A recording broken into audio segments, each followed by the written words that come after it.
और दोस्तों, स्वागत है आपका अपने यूट्यूब चैनल में ट्रेडिंग गाइड में। हम पढ़ रहे हैं Japanese candlestick charting technique by Steve Nison. आज हम कैंडलस्टिक का ट्रेड लाइन के साथ कैसे संबंध है उसके बारे में जानेंगे।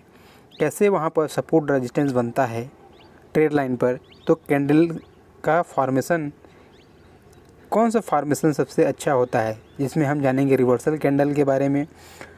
तो कभी भी मार्केट में सपोर्ट रेजिस्टेंस ट्रेड लाइन का ब्रेकआउट और ट्रेड लाइन में सपोर्ट रेजिस्टेंस लेता है तो आप देखे होंगे कि ये ट्रेंड बनता है। तो सबसे पहले ट्रेड लाइन को समझते हैं, फिर उसके बेस पे हम कैंडलस्टिक को जानेंगे। जो पोटेंशियल होता है सपोर्ट रेजिस्टेंस, ये डिपेंड करता है कि ट्रेड लाइन में कितने टाइम मतलब कि सक्सेसफुली उसको टेस्ट किया है। एग्जाम्पल के लिए यहाँ पर आप देख सकते हैं, ये एक ट्रेड लाइन है, तो प्राइस ने कितने बार यहाँ पर टेस्ट किया है, इस ट्रेड लाइन को कितनी बार टच किया है, ये इम्पॉर्टेंट रोल अदा करता है एक ट्रेड लाइन में। साथ ही साथ इसने जो जितनी बार भी टच किया होगा उसका वॉल्यूम कितना बड़ा रहा होगा, ये भी आपको देखना होता है ट्रेड लाइन में। तो सबसे पहले देखते हैं ट्रेड लाइन। ट्रेड लाइन होता क्या है, मार्केट एक एंगल बदलती है जिसमें लोअर हाई और हायर हाई बनाती है, जिसमें हमें दो लो पॉइंट को एक ड्रा खींचना होता है। ये ड्रा कम से कम 45 डिग्री में होना चाहिए। तो इस प्रकार से ये 45 डिग्री में होना चाहिए। तो ये कितने बार टच करता है उसी के अनुसार इसका वो देखा जाता है। तो ट्रेड लाइन दो लोअर हायर पॉइंट को मिला करके बनाया जाता है, जिसमें पॉइंट ना अगर तीसरी बार टच करती है तो यहाँ पर हमें एंट्री लेना होता है, फिर एक जोरदार मूव देखने को मिलता है। जैसा कि आप अप ट्रेंड में देख सकते हैं, यदि प्राइस नीचे की तरफ सपोर्ट लेती है ट्रेड लाइन में तो ये अप ट्रेड लाइन कहलाया जाता है। इसका अपोजिट, यदि प्राइस ट्रेड लाइन के नीचे स्लोपिंग लेती है और प्राइस उसके नीचे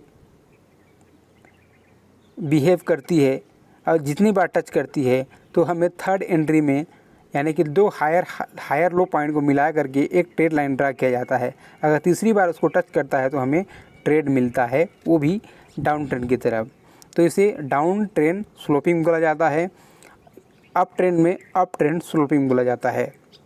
तो ये है इसका ट्रेड लाइन। तो जैसा कि आप देख सकते हैं, ये यहाँ पर हेड एंड शोल्डर बना है, हेड एंड शोल्डर बना है। यहाँ पर आप देख सकते हैं एक ट्रेड लाइन का ब्रेकआउट नीचे की तरफ मिला है। तो जाहिर सी बात है, जब भी ऐसे ट्रेड लाइन का सपोर्ट रेजिस्टेंस ट्रेड लाइन का ब्रेकआउट मिलता है तो एक बहुत बड़ा ट्रेड मिलता है एंट्री करने के लिए। तो जैसे कि आप देख सकते हैं, सपोर्ट रेजिस्टेंस की तरह यहाँ पर जैसे ही हॉरिजॉन्टल लाइन में प्राइस ने सपोर्ट लिया है तो यहाँ पर कैंडल का निर्माण हुआ है मॉर्निंग स्टार। तो ऐसे जगह में सपोर्ट बिकम रेजिस्टेंस में ही ये कैंडल का फॉर्मेशन होता है, लेखक का यही कहना है। जैसा कि आप देख सकते हैं, इस ट्रेड लाइन का ब्रेकआउट हुआ है, यहाँ पर आप देख सकते हैं इस ट्रेड लाइन का। तो यहाँ पर एक हैमर बना है, फिर ये हरामी कैंडल बना है। हरामी कैंडल मतलब बेबी कैंडल, जिसमें एक मादा होती है और उसका बच्चा होता है। इसे प्रेग्नेंट औरत के नाम से जापानीज़ में बोला गया है। तो यहाँ पर भी आप देख सकते हैं, तो जहाँ पर भी प्राइस सपोर्ट लेता है या फिर ट्रेड लाइन का ब्रेकआउट होता है या फिर ट्रेड लाइन में सपोर्ट लेता है, वहाँ पर कैंडलस्टिक का फॉर्मेशन होता है। वो फॉर्मेशन क्या है, वो रिवर्सल कैंडल वहाँ पर बनता दिखाई देता है। आपको इसे प्रैक्टिस करनी होगी, देखना होगा, बैक टेस्टिंग करना होगा, तभी आपको दिखाई पड़ेगा। जैसा कि आप देख सकते हैं, मार्केट में ये रजिस्टेंस है, ट्रेड लाइन का रजिस्टेंस है। तो यहाँ पर आप देख सकते हैं, लेखक ने बताया है कि ये डार्क क्लाउड बना है, 3 बार बना है। तीसरी बार में फिर ये प्राइस जो है ना साइड वेस होकर नीचे रह गई, यानी कि इसको रेजिस्टेंस फेस किया है। साथ ही साथ कैंडलस्टिक भी यहाँ पर बना है, तो ये सही में रेजिस्टेंस कहलाएगा। पक्का कहीं ना कहीं ये कैंडलस्टिक बनता है, वो है रिवर्सल कैंडल। यहाँ पर भी आप देख सकते हैं, ट्रेड लाइन के साथ हम देख सकते हैं लॉन्ग लेग डोजी बना है। यहाँ पर आप देख सकते हैं ये ट्रेड लाइन का रेजिस्टेंस है। तो यहाँ पर कैंडल का फॉर्मेशन हुआ है, आपको बस पहचानना है, उसी के अनुसार आपको ट्रेड लेना है, उसी के ऊपर ही आपको स्टॉप लॉस लगाना है और उसके नीचे ही आपको एंट्री करना है। ऐसे ही घनश्याम टेक करते हैं, लेकिन कोई नहीं बताता, क्योंकि इस किताब में अच्छे से लेखक ने एक्सप्लेन किया है। यहाँ पर भी आप देख सकते हैं बेरिश इंगल्फिंग पैटर्न बना है प्राइस। यहाँ पर आप देख सकते हैं एक ट्रेड लाइन भी रेजिस्टेंस हुआ है।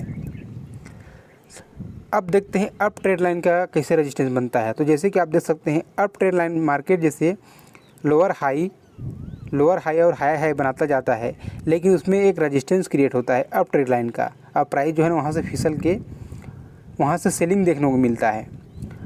इसका जस्ट इसे अपवर्ड स्लोपिंग रेजिस्टेंस बोला जाता है। इसका जस्ट नीचे डाउन ट्रेंड में प्राइस क्या करती है, इस तरीक़ा से एक डाउन ट्रेंड बनाती है और प्राइस जो है ना लोअर लो बनाती जाती है और लोअर हाई भी बनाती जाती है। लेकिन यहाँ पर बाइंग एंट्री और सेलिंग एंट्री दोनों देखने को मिलता रहता है। लेकिन ये ट्रेंड जो होता है ना ये डाउन ट्रेंड होता है। इसे down trend sloping resistance line बोला जाता है, यानी कि ट्रेड लाइन बोला जाता है। तो दो प्रकार से आप सपोर्ट रेजिस्टेंस का ट्रेड लाइन खींच सकते हैं। वहाँ पर कैंडल का फॉर्मेशन आप देख सकते हैं। एग्जाम्पल के लिए आप यहाँ पर आप देख सकते हैं, तो यहाँ पर आप देख सकते हैं 2 पॉइंट को मिला करके एक ट्रेड लाइन ड्रा किया जाता है। तब भी यहाँ पर देखिए एक एंट्री देखने को मिलता है और ऊपर में सेलिंग भी मिलता है और नीचे में एंट्री भी मिलता है। इसका जस्ट अपोजिट यहाँ पर आप देख सकते हैं ये ट्रेड लाइन ड्रा हुआ है यहाँ पर। तो जब भी इस ट्रेड लाइन को टच करता है प्रॉफिट बुकिंग होता है ऊपर की तरफ और नीचे की तरफ बाइंग आता है। तो इस तरीक़े से आप ट्रेड लाइन का उपयोग कर सकते हैं और समझ सकते हैं। अब देखते हैं इम्पॉर्टेंट रोल अब स्ट्रक। मार्केट में कभी भी आपने देखा होगा कि सपोर्ट रेजिस्टेंस की तरह जो होता है ना 70% जो होता है ना ये हॉरिजॉन्टल लाइन वर्क करती है। 70% इसमें वर्क करती है। तो प्राइस कभी भी इस हॉरिजॉन्टल लाइन के अंदर ही सपोर्ट रेजिस्टेंस की तरह काम करती है। हालांकि यहाँ पर आपको दिखाई दे रहा है अप ट्रेंड में ऊपर चला गया है, लेकिन अप ट्रेंड में ऐसा नहीं होता है। कभी भी प्राइस जो है ना एक लेवल को तोड़ती है तो वो भड़ाक से तोड़ती है, तोड़ने के बाद रीटेस्ट करती है, तभी उसमें दूसरा एंट्री होता है। इस बात को हमेशा ध्यान में रखिए। तो ये स्प्रिंग की तरह काम किया है कि हल्का से स्प्रिंग की तरह ऊपर गया है, फिर नीचे आया, फिर ऊपर चला गया है। तो इसी को जैसे कि आप बैडमिंटन जो खेलते हैं ना उसकी तरह मान सकते हैं। इधर से वो मार रहा है, इधर से आप मार रहे हैं, उसी प्रकार से ये सपोर्ट रेजिस्टेंस वर्क करता है। तो इसे स्प्रिंग की तरह लेखक ने बोला है। तो हॉरिजॉन्टल लाइन 70% जो होता है ना मार्केट में हॉरिजॉन्टल लाइन बेस पे ट्रेडिंग होती है। तो इसे आप देखना होगा, इसे समझना होगा। यदि आप नए हैं तो, यदि आप पुराने हैं तो आपको पता ही होगा। तो 70% हॉरिजॉन्टल लाइन में प्राइस काम करती है। साथ ही साथ आपको कैंडल का कंफर्मेशन भी यहाँ पर आपको देखना पड़ेगा, तभी आप ट्रेड ले पाएंगे। यहाँ पर भी आप देख सकते हैं प्राइस जो है ना एक हॉरिजॉन्टल लाइन को सपोर्ट रेजिस्टेंस माना है और एक शूटिंग स्टार बना है, फिर प्राइस ना साइड बेस होकर नीचे गिरा है। तो 70% लेखक का कहना है कि सपोर्ट रेजिस्टेंस 70% प्राइस बिहेवियर उसी के अनुसार होता है। अगर ट्रेंडिंग मार्केट हो तो वो ट्रेड लाइन को फॉलो करती है। यहाँ पर आप बहुत सारे एग्जांपल देख सकते हैं। कैंडलस्टिक का ही खेल है मार्केट में, सपोर्ट रेजिस्टेंस कैंडलस्टिक। और आप चाहें तो ऑसिलेटर का उपयोग कर सकते हैं प्राइस को कंफर्म करने के लिए। तो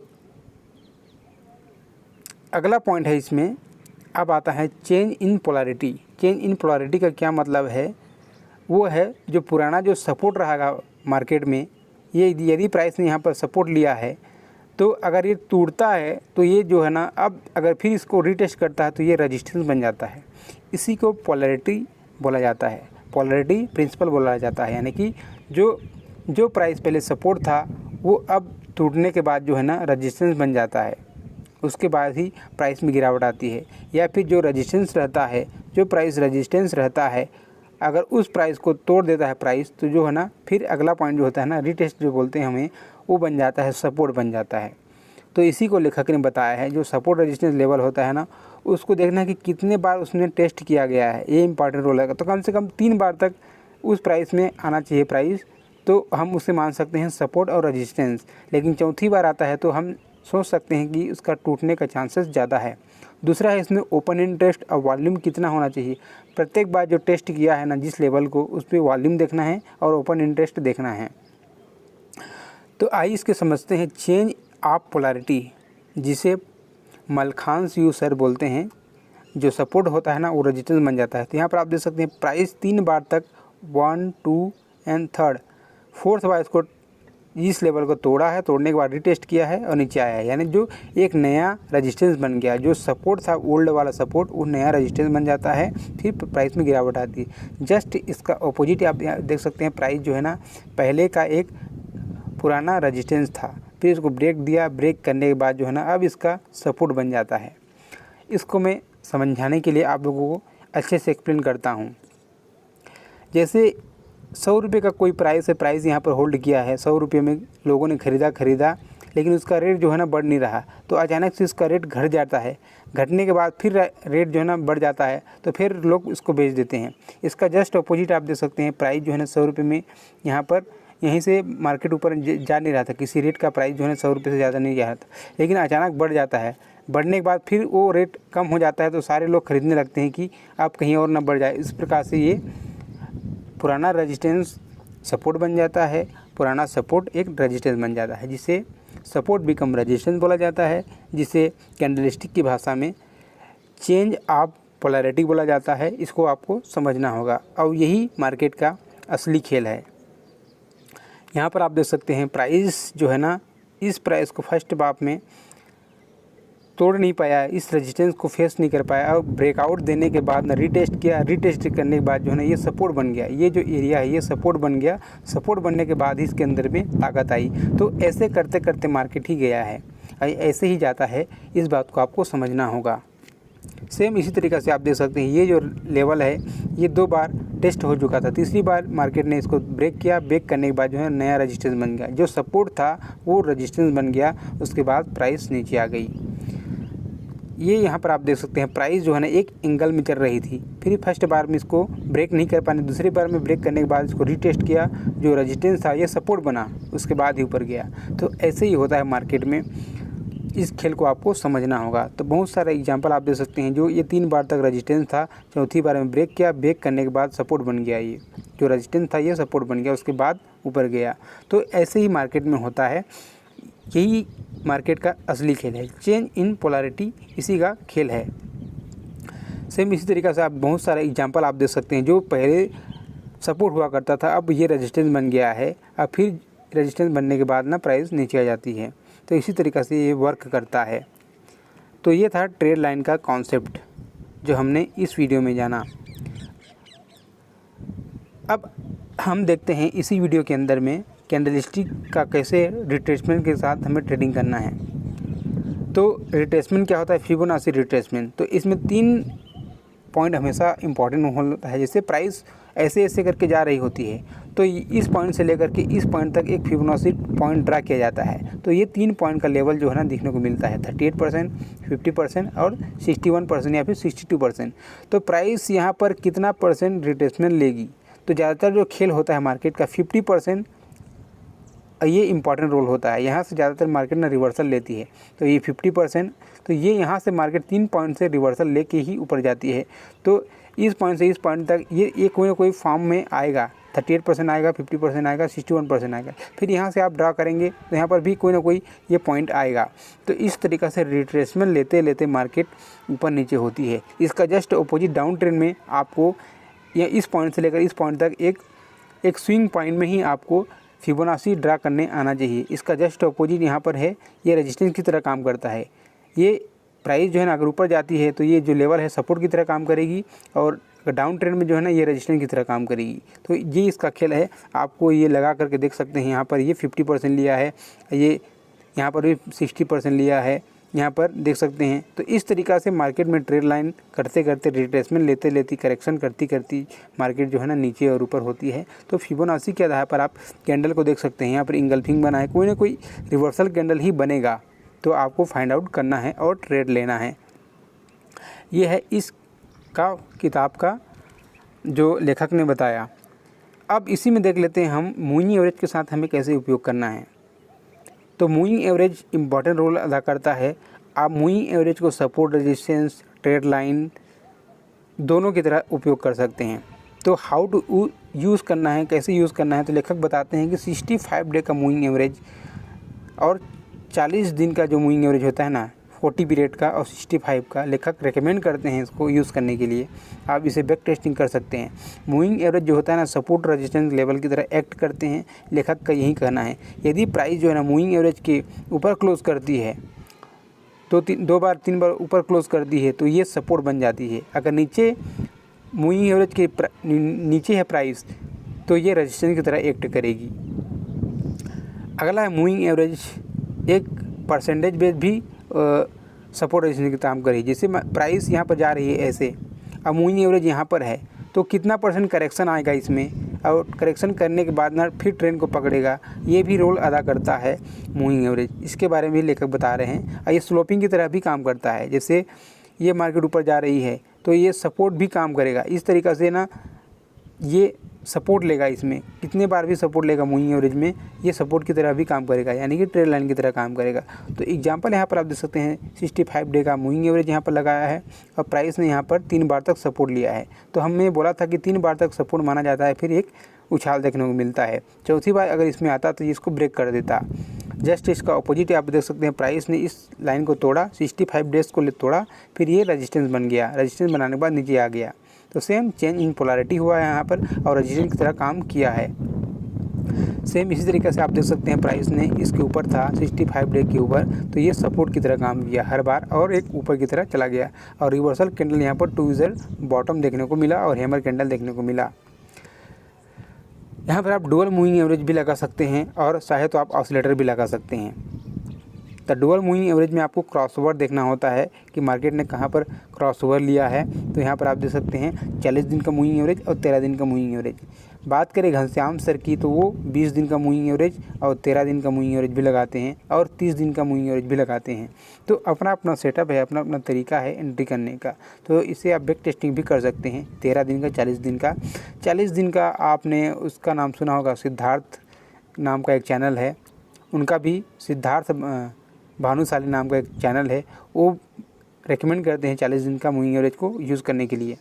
तो सेम इसी तरीक़ा से मार्केट में काम होता है।